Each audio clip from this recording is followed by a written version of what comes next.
it's it's very easy to find things and to know if you're missing something.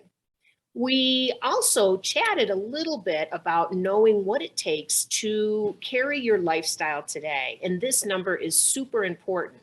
Without this number, you really can't do any planning for your future. And then the third number we're going to talk about today is talking about what kind of assets do you need to really support the future you want to create. So with that, we are going to share with you today John and Susan Carriage, and we are going to take them through this journey about these three numbers so that you can see a little bit how it works. And then you'll have a chance again to do these exercises and handouts after the program. So let's introduce you to John and Susan. Great, thanks, Jill. So this is the Carriage family. We've got Susan and John Carriage. They're both Florida residents. Susan is 55. She's a high school teacher, and she's looking to retire in the next 5 years. John is 58. He's an attorney, and he plans to continue working, but to reduce his hours in the next 5 years. They've got two children, Jack, who is 31. He's married to Claire. Jack is an accountant, and Claire is a chef at a local restaurant. They have a 3-year-old daughter, Amber. Their daughter, Amy, is 30, and she works as a nurse. And her husband, Michael, is also 30 and is a pilot. They've got no children, but they do have a fur baby, Lily. So we had Susan complete our discovery process in reviewing her personal and family values, creating a balance sheet, and documenting their family cash flows. It's very important to include those fur babies, Kay. That's right. So we took Susan's value page that she worked on and spent some time, and we're going to highlight two values. She, remember, looked at 5 and then really wanted to key into a few. So the two that she highlighted was financial security, because top of mind for her is whether she can retire in 5 years or not. And then also it was education. She's very interested in making sure her grandchildren have a great education, as well as educating her children about financial security and money. So with that, I'll talk a little bit about some of the steps that she wants to do under each one of these. So for financial security, she did her half-baked exercise. She thought about 15, 20 things, and then she identified 3 things under each value. So the first one was financial security, again, retiring in 5 years, but she also wanted to consider a second home in the mountains. She wanted to set aside time for her next phase of semi-retirement, retirement, and really think about what she wants to do in retirement. What does that transition look like? And she might even consider hiring a coach to help her through that process. She definitely wanted to get her finances in order, focus on what steps they needed to take to get ready for retirement. Before Susan started this exercise, John did most of the finances, and she really didn't pay too much attention to it.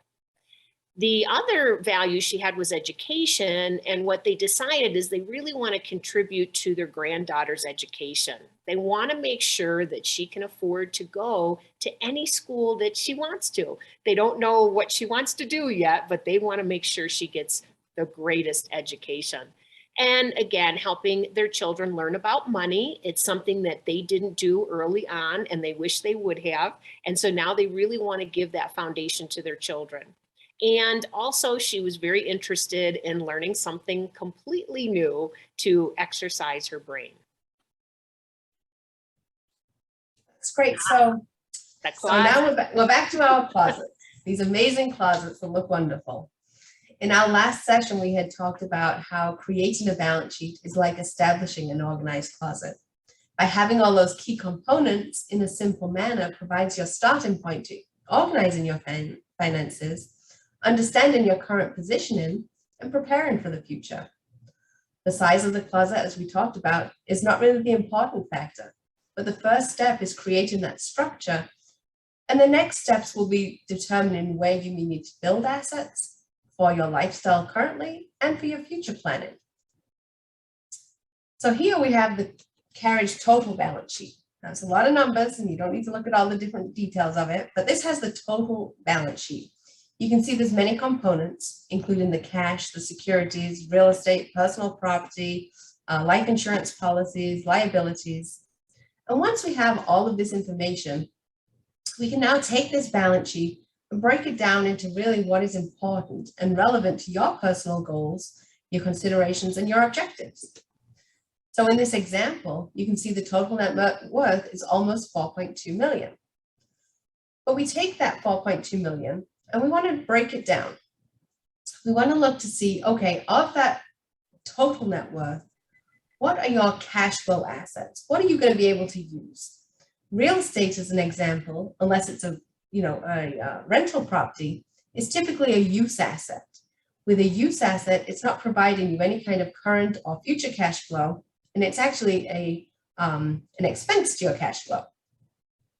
So we take a look at this the carriage balance sheet, and in this case, of their cash flow assets, we've got about 3.8 million, which is their cash accounts and their securities accounts.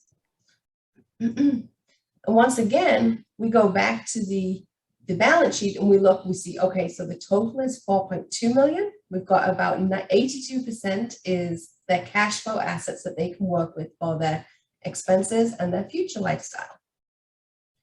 We go back again and we look down and we break down the balance sheet into additional details. Now we're going to look and we're going to see, okay, of those assets that you hold, what is the taxability? What is it going to cost you to take any kind of distributions from these plans? So we can see here that the top piece is the total after-tax assets. Those are the accounts that you're going to be using. Those are the cash assets. Those are the current ones that you can work with. Any kind of distributions that you would take from these would be subject to favorable tax rates on the capital gains side. So they can be managed when taking distributions. In the middle section, this is where we're looking at the tax deferred assets. These are the retirement accounts. These accounts are the accounts that you are getting an upfront tax advantage in typically your higher earning years, when you're earning your income. When distributions are taken from these accounts, you'll be paying at ordinary income tax rates, which is typically a higher rate. The final piece, which is below, is the tax-free assets. These are the Roth IRAs. They provide a tax-free benefit, assuming that you meet the holding periods. And once you have, once you've met the required holding period, any distributions taken from these accounts can be taken tax-free. So sometimes, I'm sorry, Kay. Go ahead. No, what we see, I love how you highlighted the tax deferred assets, because a lot of times people put the majority of their savings in their 401ks and IRAs. So when they go to retire, they don't have a lot of flexibility. Everything is taxable. And what we try to do is create a scenario where you have different types of investment buckets, like Kay's talking about, that are taxed differently, so that we can almost manage your tax destiny. And that's really the goal. So it looks like the Carriages have started that process. That's right. We've kind of sliced and diced the balance sheet into different buckets here, and we can see the three different buckets that they've created. The balance sheet is also a great opportunity for some cleanup and some simplification. You can see here in this example that Susan has got 3 different retirement plans. One of them is her current school. So right now she's a high school teacher. She's with Naples High. But she has these old plans that she had from her prior employers. So we've got Naples Elementary and we've got the Bonita Middle. Now, there may be some, where it's appropriate, some opportunities to consolidate these accounts and clean up so we don't have so many accounts in so many different places.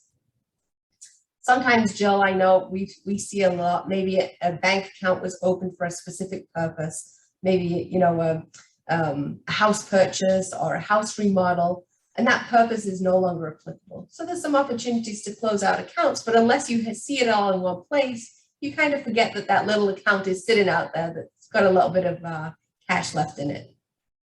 So seeing that big picture in one document allows you to see where there may be some options for simplification. Then one of the other pieces was for Susan, her goal was the education for her grandchildren. So right now she has Amber as her granddaughter. We noticed on the balance sheet that she had pulled together that there was an old 529 plan that she had started many years ago for her son, Jack. Jack's no longer in school. He doesn't need these education accounts anymore. And so there is the opportunity that we can work through to update the beneficiary on a 529 plan, and she can use these funds to now go towards Amber's education and work with her goal of providing education to Amber. You know, I love the balance sheet, Kay, because once it's done, it is such a good clarity piece for you, because we find when we do these balance sheets that there are some I's that need to be dotted and T's that need to be crossed. And a lot of times where we see challenges is in the ownership space, right? So many times people have developed revocable trusts. And when we go to do their balance sheet, either 2, 3, or all their assets are not funded into their trust. So their trust doesn't even help them, doesn't do anything for them.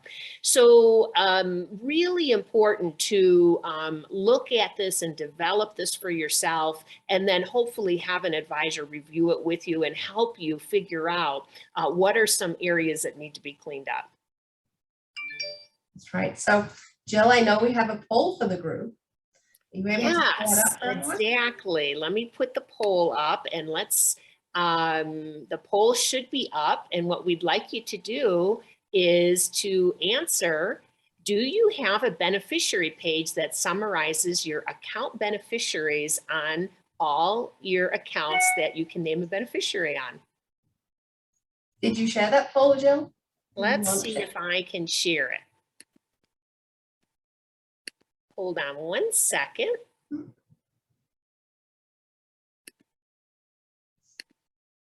Aha. Maybe aha. I see your name popping up.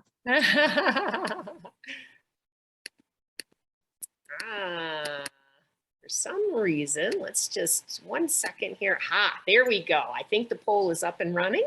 Now I see it. Yep. So if everybody takes a minute and answers that question, do you have a beneficiary summary page?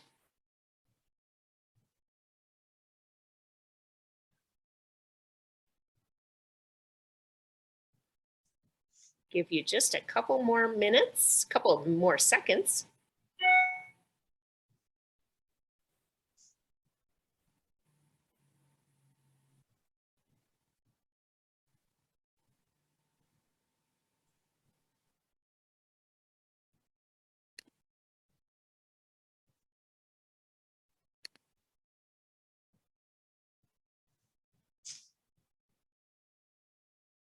Okay, I'm not sure if everybody's seeing it because I see a few here, but Jennifer and Kay, can you see the poll?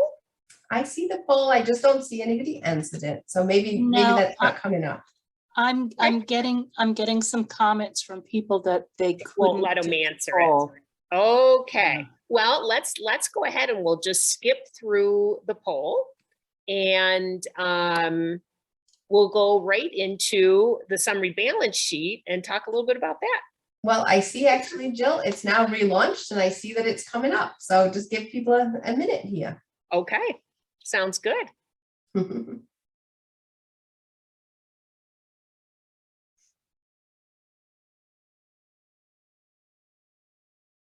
Okay, great. It looks like we have our answers in. And this is great. So it's a great starting point if you don't already have one. I see some people are already creating them and they're updating them each year. Some people don't have one at all, and that's perfectly fine. And that's why we're here today, to talk about it, to see what kind of things that we should be working through each year. So if I share, stop sharing, here we go. I think that should be off everyone's screen now. So as we're looking through the balance sheet and we're looking at those accounts that you have, this is a great tool. And what we had shown last week was we list out each account. We list the account, we list who the owner of the account is. We can see here on this first one right now, the Naples Bank, we can see that John and Susan Carriage are the joint owners of the account. We list out the primary beneficiary, and then if there's a contingent listed as well. as well as when it was last updated. So we just pulled a small sample in here right now because we do see lots of areas for updates as we're going through these with clients. The first one here, you can see it is a payable on death. It's the bank account. And it looks like they have, they've listed out their children as the primary, and then they have a revocable trust as contingent. In the second one down here, we can see the Roth IRA, the FL investments, that's John's account. Right now, he has no primary or contingent beneficiary listed. And really, when there's nobody listed, then you're leaving it up to the custodians and however their defaults work. It may work that it goes to the spouse. It may work that it goes some other different way, not necessarily the way that you would want it to go. So it's always good to look and see where we may be missing some beneficiaries. On the checking account, we can see here the Florida Credit Union. It's in joint name, which is great. If something happens to one spouse, it will remain with the other spouse. But if there's a common accident, there's no beneficiaries listed. So it's always good to note somebody on, note your trust, however you want it to fall. On the 403B plan, I see here for Susan, which must have been her very first employer because it was last updated in 1989. She is the owner of the 403B, but then she lists still her parents as the beneficiaries. So that just hasn't been updated. And I know, Jill, we see this happen often where there's some areas of improvement, right? We do. I remember one time somebody came into us and we were asking for their beneficiary designations and confirming them.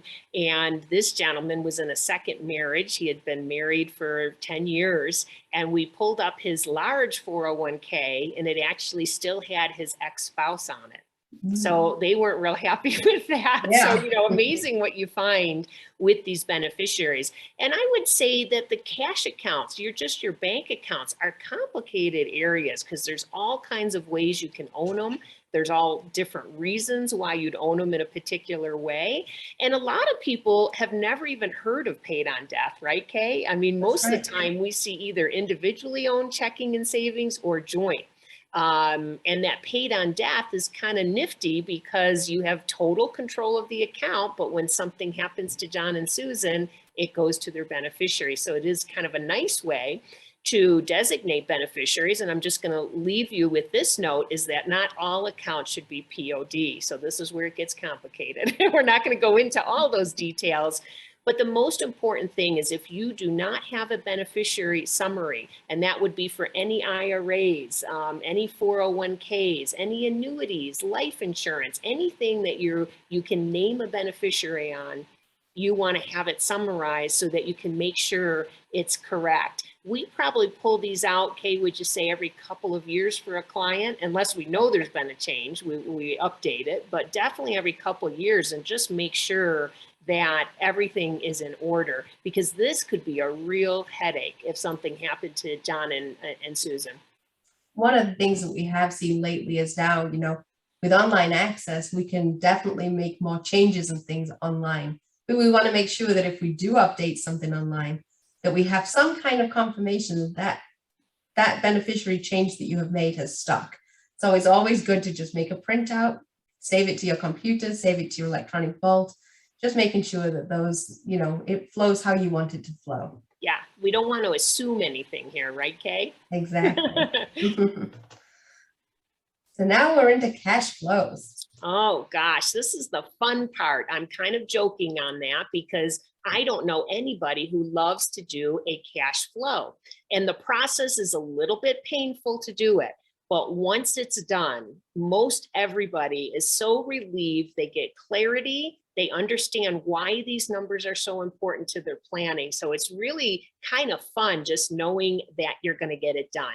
So we're going to highlight, there's a lot of numbers on here. We're just going to highlight some areas that we like to look at when a cash flow is complete. Now, what a cash flow statement is you're going to take all your earnings and understand what they are. Typically, they're gross earnings before taxes, but you can do net earnings too, what comes into your bank account every 2 weeks, if that's the easiest for you. And we're going to document what that income is. Now that income is right here for John and Susan. So they're documenting their income. It's $218,000 a year is what's coming in for them. Now, the balance of this sheet has to do with expenses, and this is where the challenge comes in. How do you pull all these expenses and make sure they're relatively accurate? And there's lots of ways to do this. One way might be to pull your credit card summaries. Now, this is one thing I love about a credit card is typically there's an annual summary at the end of the year. A lot of people don't even know this, but if you go online and you look back in December, you'll see an annual summary report. You can print that out. It categorizes everything for you and tells you where you've spent what you've spent your things on. So that is helpful.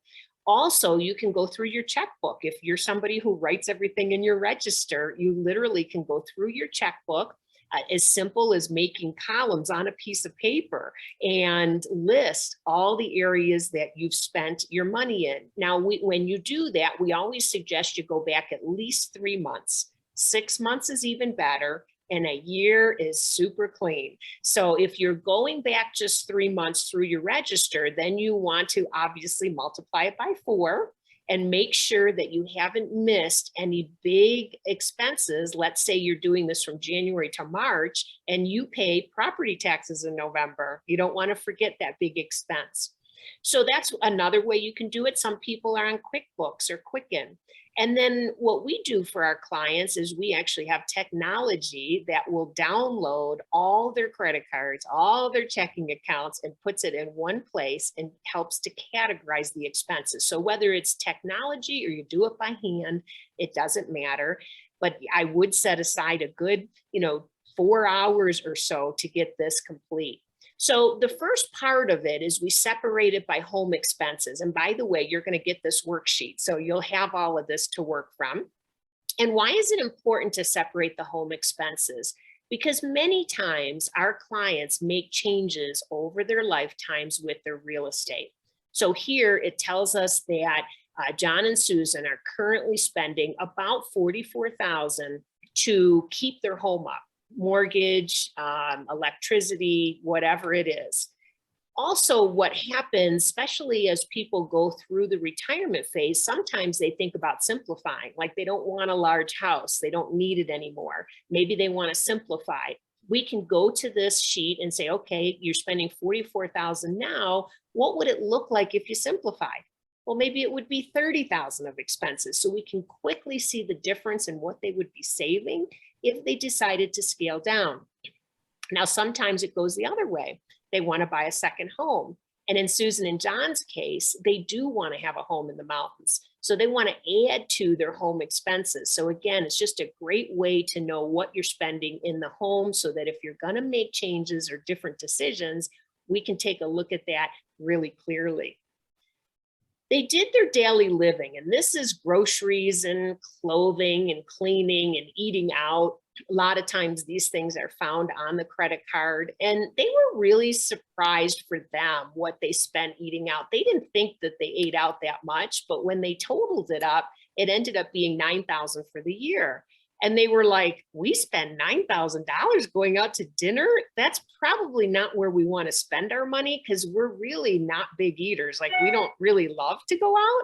So this was something that they just identified when they went through and said, maybe there's a better use for that money. So those were important areas for them to highlight. So let's go to the second page, Kay. So this is the second page of their sheet, and a couple things I want to highlight here. Really important, especially because Susan's getting an opportunity maybe to retire, is this health care. Because if Susan retires in 5 years, she's going to be 60.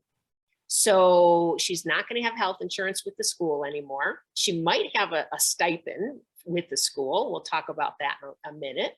But she's going to have to figure out how much is it going to cost her to cover health care.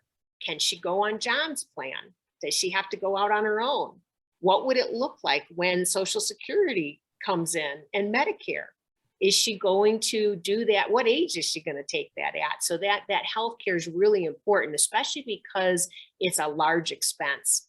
And that expense continues on even through retirement, even when you're on Medicare. So it's really important to identify that and see how much you're spending in that area. And of course, that area could mean you're paying health insurance coverage, but it also could mean out of pocket. You know, today there's a lot of doctors that don't take Medicare, and maybe there's a doctor you want to go to that you're going to have to pay out of pocket. So really, again, important to understand what that cost might look like now and into the future. The other thing we wanted to highlight is they are doing some savings here. So in the savings area, they're putting all their savings into their 401ks and IRAs. So how nice, they're putting $28,000 away. When we look at their total expenses, we actually take out the savings because we know that that savings amount can fluctuate and change. In other words, in retirement, they might not be saving, or maybe they can save some more now.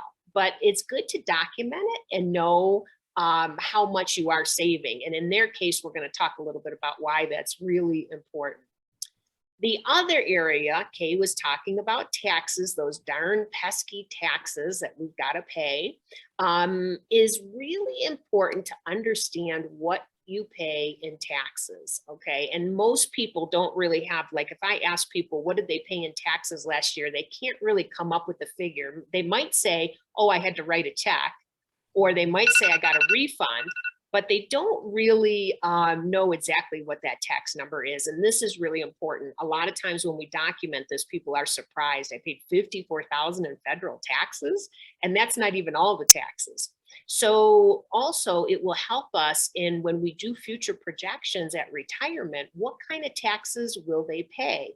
And a lot of that has to do with what Kay was talking about, is how are their assets taxed as they retire? So that's really an important area. Kay, anything to add that you want to add to that? I think that was great. I think definitely the annual summaries on the credit cards is really important to download every year. You can pull them, but just kind of getting an idea of where you are the first time and really looking, is there anything missing? Is there one-time checks maybe that you write to, you know, your grandchild, or, you know, something that wouldn't pop up, maybe that comes up on a credit card summary, but just looking for those one-off expenses. And of course, this is all regular cash flow. There's always kind of some other expense that can come up that, you know, could be an unexpected expense. Right. And that's important. And that's sometimes hard to think about, like, you know, your home repairs, you know, you're always going to have home repairs. You're not quite sure what it's going to be. So you're just going to estimate it. You might take real numbers this year, or like Kay said, maybe you had something really big like an air conditioning, and that's not going to happen every year. So you might take that out and kind of estimate a lower number for repair. So it does take a little bit to work through this. Once you have that number, it's fantastic. And this is such a great planning document. And we're going to talk about what happened with Susan's in a minute and what that looks like. But I think what I'd like to go into, Kay, is let's talk about some of the steps after Susan and John did this cash flow sheet and finished their balance sheet. What are some steps that they're going to make towards their planning? So the first thing was, obviously they completed their cash flow as it is today. But here's the next question. What are they going to do in retirement? What will Susan do in retirement? Will she have hobbies that will cost more money? Will they want to travel more? What does that travel look like, and how much might it cost? And I always think about retirement, Jill, because, you know, retirement people, I think, sometimes have the idea, okay, retirement means I'm going to stop working and that's it. I'm not doing anything. right. Not always the case. Sometimes somebody may retire from their career, but they may take on a part-time job just to stay active, or they may take on some kind of, you know, a reduced hours role, or, you know, something Yes. different. So retirement just looks so different to everybody. You're absolutely right. And this is the important question for everybody, because you're right. Sometimes people just want to stop working and that's it. And other people want to stay active and work, and they don't really care about what the money is because maybe they're financially secure. And I guess the key word here is financial security, because once you have that financial security, you know that your assets can support your lifestyle in retirement. then you're pretty flexible to do what you want to do. And that's really the key. We want our clients to be flexible, to never have to reduce their lifestyle if the market goes up and down and things happen in the world. So planning for that takes some time and takes really some asking yourself some good questions for sure. And then when you go to retirement, so now you go from earning your wages to now you're looking at what other income are you going to be receiving. So Social Security is one of the incomes you've paid in all your life. I hope you're going to have it by the time you retire.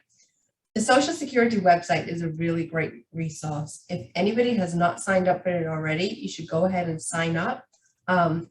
On your Social Security number, only one person can actually establish an online access. So regardless of whether you go in all the time and look at it, you should just go in and establish the account.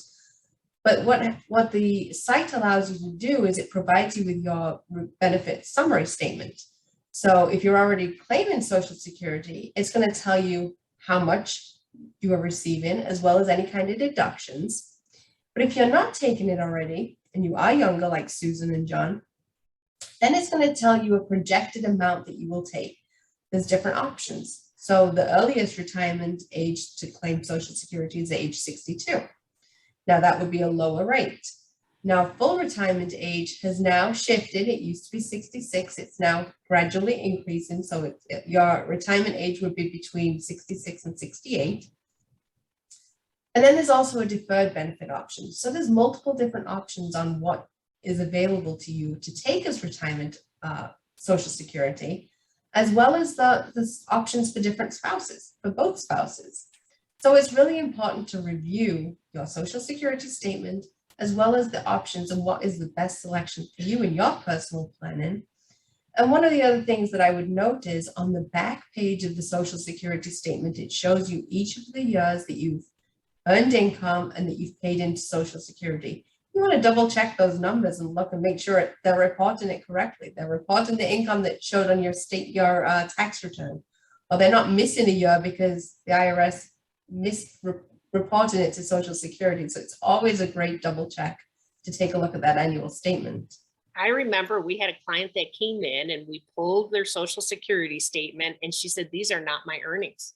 They were completely wrong, a lot lower than her earnings. And as we started to do some research and call Social Security, they actually were reporting her under somebody else's Social Security. So that's really important to check. And, these things like, when do I take Social Security? Is there planning between me and my spouse?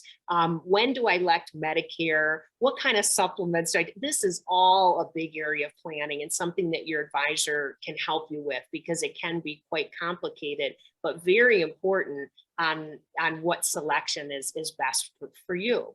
The other area, because Susan has a pension, she's got a lot of options on her pension. She happens to have a pension in Collier County here, so she has a choice to take a lifetime income if she wanted to from the Florida State Pension. She has an option to roll it over and invest it, and then she can really control it herself and invest it. She also has different options if she's going to take a lifetime pension from the state of Florida.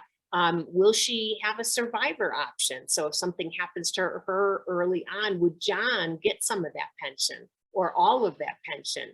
So lots of options there, as well as each state is different. So depending on where you worked and where your pension is, you could have health options tied to your pension selection. So it's really important to understand all these options so that you can make sure that you're selecting the right option for you and your family. So great, we've got the pension number. We know what options we're going to take, whether we do the lump sum or whether we do a monthly payment. We pulled our Social Security. So now we've got those two numbers. We've got Social Security and we've got pension. Now what else do we need? So we look at the retirement accounts that we've created. Now on retirement accounts, those assets are available to you penalty-free after 59.5. But by the time you reach age 72, and age 72 right now is the current age where you need to take out a required minimum distribution, that's your RMD. There is some proposals to make changes and increase the years, but right now it's 72. On any of your retirement assets, those assets are going to be valued as of your end. So as of 12/31, there's going to be a calculation. That's going to be the amount that you're required to take out. So that is also going to get added to your income. And then once you have all three of these numbers, you can look to see what may be necessary to generate from your other investment portfolio accounts. And I think this is that third question, right? What do you need as far as assets? What's that number? Sometimes I ask people, what's your number? Do you know what your number is in retirement? And most people don't know. But what is it? Where do your assets have to be in order to create that supplemental income? And we never want somebody to go into retirement and need 200,000 and their assets, pension, and Social Security is actually giving them 200,000. We call that being right up to your neck because there's lots of things to think about in retirement. Because we've been in doing what we're doing for so long, we've had such great experience through our clients, you know, going from age 50 to several of them are in their hundreds. So we know and experience what could come up in the future that's hard for people to think about when they're first going into retirement. And some of those lump expenses that could come up, I mean, it could be as easy as buying a car, right, Kay? Like I need a car in 3 years. So, okay, that might be 50,000 or 60 or who knows, you know, what that expense is. Also, what comes up quite often is children. If you have children and your desire is to help them along the way, there may be a time where they need assistance. And we saw this a lot in 2008, right, Kay? That's right. Yep. We had a lot of kids that lost their jobs and really were not working, we're not getting benefits. And the clients are, you know, our clients are like, we want to help support them. So all of a sudden their expenses went way up because they were supporting their children for sometimes over a year. So that was really important. What else, Kay, comes up? I mean, lump sums always have to be part of the plan. And, you know, AC unit stops working. We're living in Florida. There's no way we're going without that AC unit. You're going to go ahead and you're going to either repair it or replace it. How about medical expenses? Yeah, that's uncovered medical expenses can run the gamut. And so it's always, you need to be prepared with those. And I think I just want to mention here that Medicare, most people think that when they go in retirement, Medicare is going to cover them for their health care. And in general, Medicare covers you just like your health insurance covers you about 90 to 100 days, somewhere in that range. So if you have something that happens to you and you need more care after that time, you're basically, it's up to you. It's out of pocket. You might have some insurance to cover it or not, but Medicare doesn't cover that. And that's really important. A lot of people don't know that. So that health care is a biggie, and we try to estimate what that might be in a person's future. And some of that is just a matter of their genes and how healthy they are and what might come up, because that's a huge, huge expense. And probably one of the biggest ones we see for our clients over time. And then, of course, for Susan, she wants to purchase that second house. So it's really fun to dream and think about what that house looks like. Where would it be? How many bedrooms? What kind of cost would it take today? Obviously, we could have some inflation. You never know by the time they purchase it. But, you know, to do some homework, they want to be in the mountains. So where? And what are those cabins going for, so that we can actually put a number to that, so we know what they're looking for and we can give them some guidance on when and how they could make that happen. That's right, because they have the lump sum coming out first for the purchase, but then they also have to consider, what does the cabin cost on a monthly or annual basis? They need to be added to that cash flow number. Yeah, absolutely. And of course, we talked about the discussion of, you know, knowing what you want to do in retirement. And again, that's a really fun conversation, because we ask our clients to really dream and think about, you know, all kinds of things that they might have an interest in. And if there's a dollar value that goes to it, we're going to estimate what that cost might be. And then we talked about, of course, keeping the beneficiaries up to date. So Susan and John are definitely wanting to do that and make sure that everything is corrected. And then here's this other thing: review your estate planning documents. And this was key for John and Susan, right, Kay? That's right. Knowing that they wanted to prepare their legacy and provide for their children, but also be prepared for themselves. Yes, they had not looked at their documents. I think it was like 10 or 12 years. And this is very common. People do their estate plan and it's not really a fun exercise to go through for a lot of people. So they just say, oh, it's done, and they put it down. So much changes over time, not only their life and their children, but also estate tax law. So most of the time when we review documents that are that old, there are some updates that need to be made. So it's a really important time to pull those out today, take a look at what you have, make sure that you have all the foundational documents, which is your healthcare document, your power of attorney, your wills, maybe a revocable trust. And then maybe every couple of years, pull it out and review those items again. And it's always good to look at those because who you name in documents. So in Susan and John's case, you know, they have young children. So when they created their estate documents 10 years ago, those children were really young. So they didn't have them either stepping up into any roles, or they had guardianship information in there. And so it's always good to look to see who you're designating and is it still appropriate? Would you make changes now that your children are aging, or, you know, there may just be a change of circumstance. Absolutely. Let's see what we did under education, because this was a big biggie for them too. Here, remember that Case said that their son Jack had a 529 plan. And what's really neat about these college education plans that are, by the way, tax-free if used for higher education and some other education, they could actually update his daughter, Amber. So they could put the grandchild on as beneficiary. And these 529 plans can keep moving through the family by updating just the beneficiary. So it was really great. Jack didn't use all his plan. So now they're going to put Amber on there as a beneficiary, and they're going to start her with a nice base in her college plan already, which is fantastic. And the next one down here we have is the gift of a financial plan for your children and encouraging them to save and plan. So it's the life goal, right, for parents and grandparents to watch their children and grandchildren make wise decisions and succeed in life. And the gift of a financial plan is just a wonderful, thoughtful gift to give to a family member to look at their own personal planning. Oftentimes, the younger generations, they're busy living life and making decisions just along the way, day to day. But what is a great thing is for them to be able to sit down and plan for their own future and make sure that they are planning for their retirement. You know, this can be done in a confidential matter. So the children are the ones now taking a look at their own plan, but the parents are the one maybe gifting it. You know, as children are beginning to start out their careers, they're beginning their family, they're investing in their own retirement plans through their own employers, they're managing their cash flows, and they're looking at their own retirement goals. It's just a great opportunity for them to develop their own plan and for their own successes. Also, they wanted to educate the kids. And so we talked a bit about some books that are really great. And they wanted to kind of read them as the family, have the kids read them, and then get together and discuss it.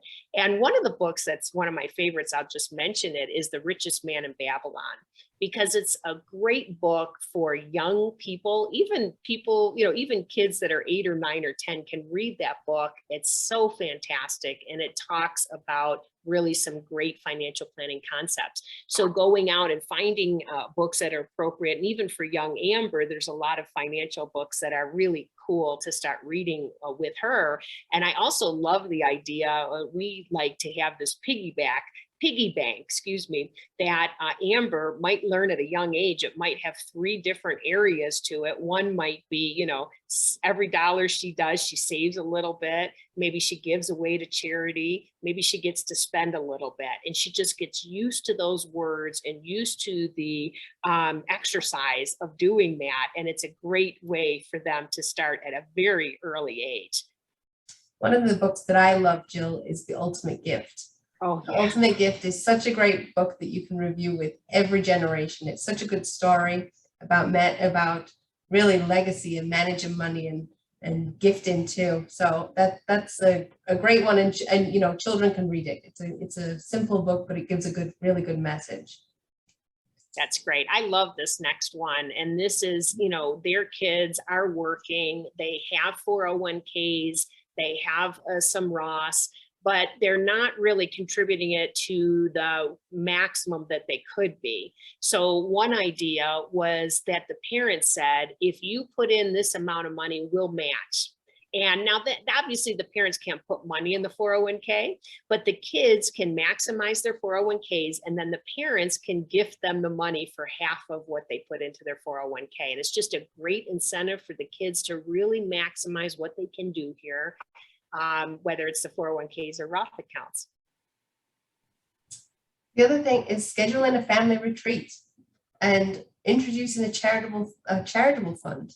So Susan and John, they created a family fund, a donor advised fund, which provides an upfront deduction for taxes, but then you can use that fund, that family fund, to be able to gift over time.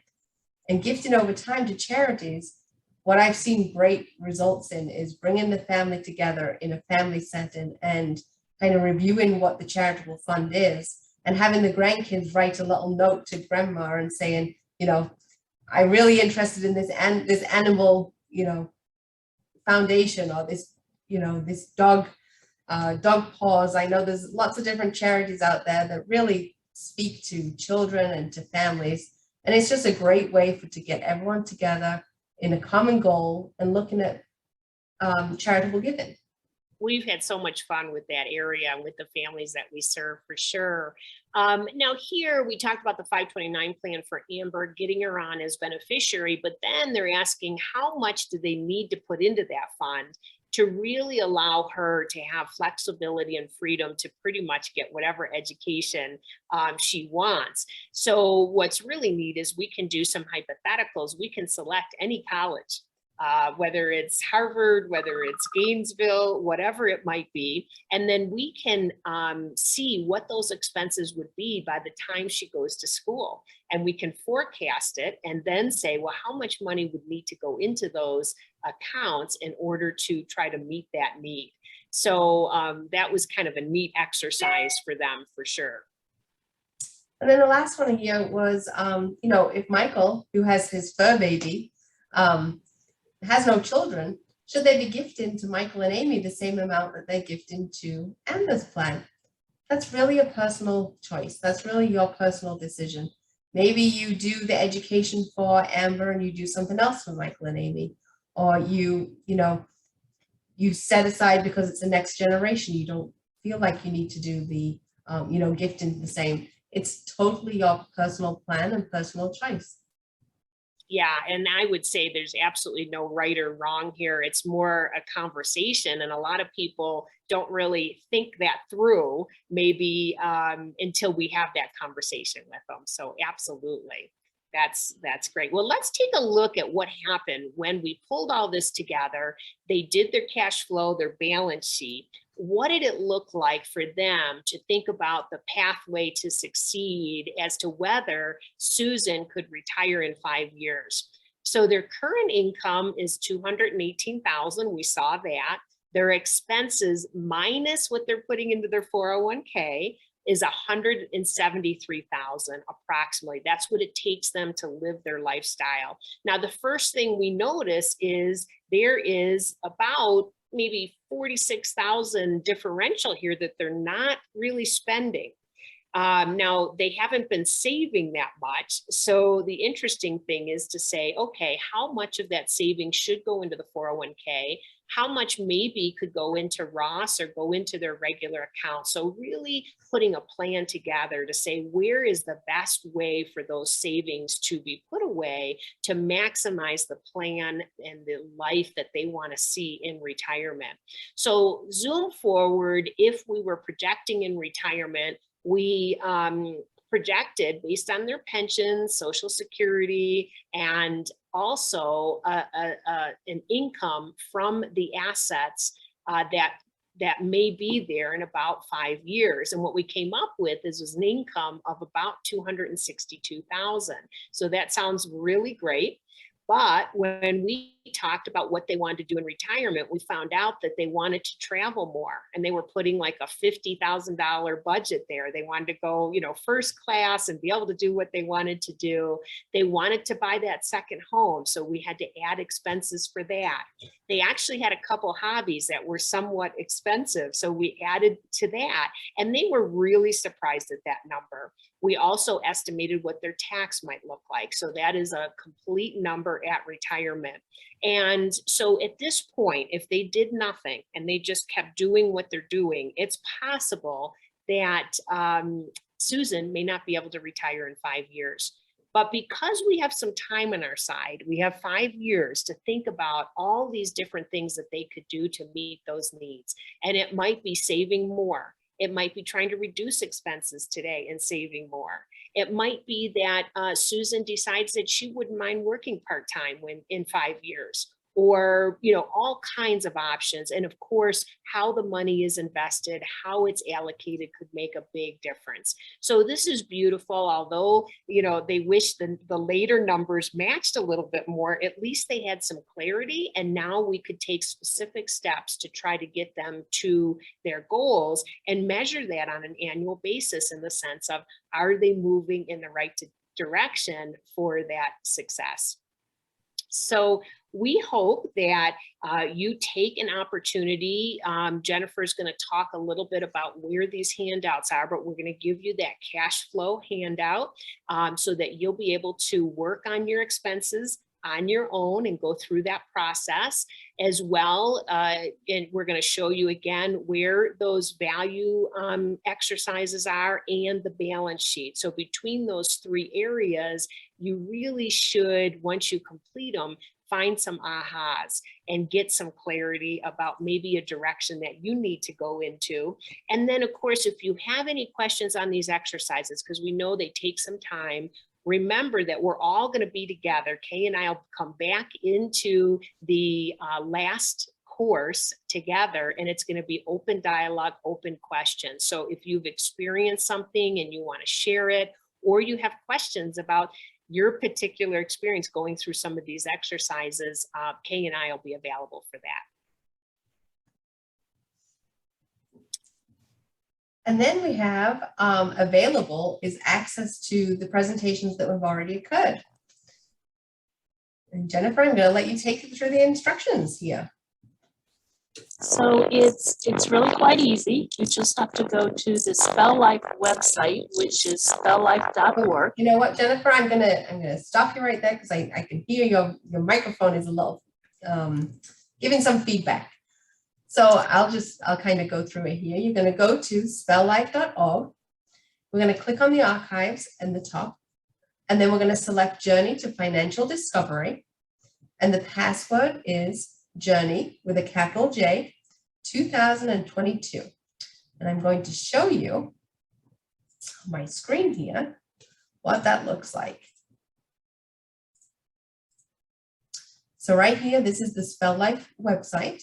In the top right here, you can see archives and then Journey to Financial Discovery. We're going to get to this guest access area, and we're going to type in Journey. Let's make sure I spell it right.